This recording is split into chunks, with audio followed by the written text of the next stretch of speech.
പറയാം.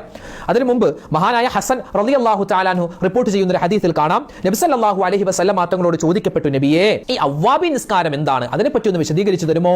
നബി തങ്ങൾ പറയുകയാണ്, ഇശാ മഗ്രിബിന്റെ ഇടയിലുള്ള നിസ്കാരമാണ് ഈ അവ്വാബി നിസ്കാരം. ഈ നിസ്കാരം ഒരു മനുഷ്യൻ മഗ്രിബ് ഇശാക്കിടയിൽ നിസ്കരിച്ചു കഴിഞ്ഞാൽ അവൻ അന്ന് പകലിൽ ചെയ്ത പോയ പാപങ്ങൾ അല്ലാഹു പുറത്തു കൊടുക്കുമെന്നും അവന്റെ ആഖിബത്ത്, അന്ത്യം, മരണം നന്നാകുമെന്നും ആദരവായ റസൂലുള്ളാഹി സ്വല്ലല്ലാഹു അലൈഹി വസല്ലം തങ്ങൾ പറഞ്ഞു തരുകയാണ്. ഇനി ഈ നിസ്കാരം എപ്പോഴാണ് നിസ്കരിക്കേണ്ടത്? നമ്മൾ സാധാരണ മഗ്രിബ് നിസ്കാരം കഴിഞ്ഞിട്ട് കുറച്ച് ദിക്റൊക്കെ ചൊല്ലും. മഗ്രിബ് നിസ്കാരം കഴിഞ്ഞിട്ടുള്ള ദിക്ർ, അതുപോലെ തന്നെ മഗ്രിബ് നിസ്കാരം കഴിഞ്ഞിട്ട് നമ്മൾ സുന്നത്ത് നിസ്കരിക്കും. മഗ്രിബിന്റെ 2 റക്അത്ത് സുന്നത്ത് നിസ്കരിക്കാറുണ്ട്. ആ നിസ്കാരവും കഴിഞ്ഞിട്ടാണ് സുന്നത്തായ അവ്വാബി നിസ്കരിക്കേണ്ടത്. ഈ അവ്വാബി നിസ്കാരം മൊത്തം എത്രയാണ്? 20 റക്അത്താണ്.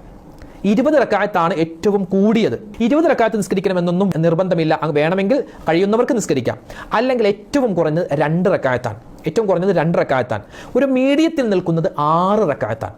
അപ്പോൾ കുറഞ്ഞത് 2, കൂടിയത് 6, ഏറ്റവും കൂടിയത് 20. 2 റക്അത്ത് നിസ്കരിച്ചു, സലാം വീട്ടി, 2 റക്അത്ത് നിസ്കരിച്ചു, സലാം വീട്ടി, 2 റക്അത്ത് നിസ്കരിച്ചു, സലാം വീട്ടി. ഇപ്പോൾ നമ്മൾ സാധാരണ തറാവീഹ് നിസ്കരിക്കൂലേ എന്നതുപോലെ 2 റക്അത്ത് വെച്ചാണ് നിസ്കരിക്കൽ. ഈ നിസ്കാരവും സുന്നത്തുള്ളത്. കുറഞ്ഞത് 2 റക്അത്തെങ്കിലും നിസ്കരിക്കൽ പ്രത്യേകം നല്ലതാണ്. ഒരുപാട് ശ്രേഷ്ഠതകളുണ്ട്.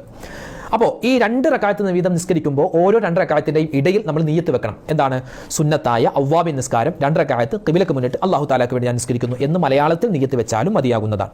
സ്ഥിരമായ ഒരു മനുഷ്യൻ ഇത് നിസ്കരിച്ചാൽ അവന്റെ എല്ലാ പാപങ്ങളും അല്ലാഹു പുറത്തു കൊടുക്കുമെന്നും നമുക്ക് ഹദീസുകളുടെ കിതാബുകളിൽ കാണുവാൻ സാധിക്കും.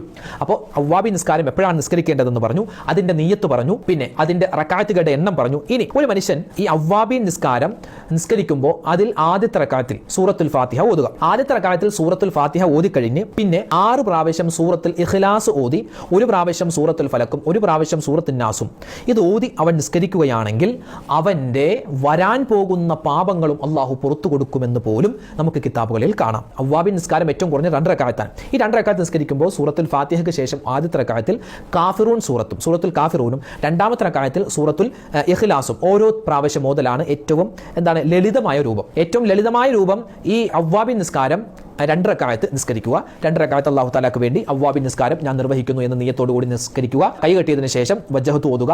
വജ്ഹത്തു ഓതിയതിനു ശേഷം സൂറത്തുൽ ഫാത്തിഹ, അത് കഴിഞ്ഞിട്ട് സൂറത്തുൽ കാഫിറൂൻ, ഖുൽ യാ അയ്യുഹൽ കാഫിറൂൻ എന്ന സൂറത്ത് 1 പ്രാവശ്യം ഓതുക.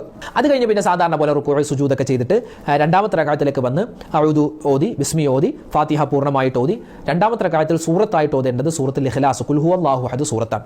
അത് കഴിഞ്ഞ് പിന്നെ സാധാരണ പോലെ റുകൂഉ സുജൂദൊക്കെ ചെയ്ത് സലാം വീട്ടുക. ഇതാണ് അവ്വാബി നിസ്കാരം. ഈ നിസ്കാരം നമ്മൾ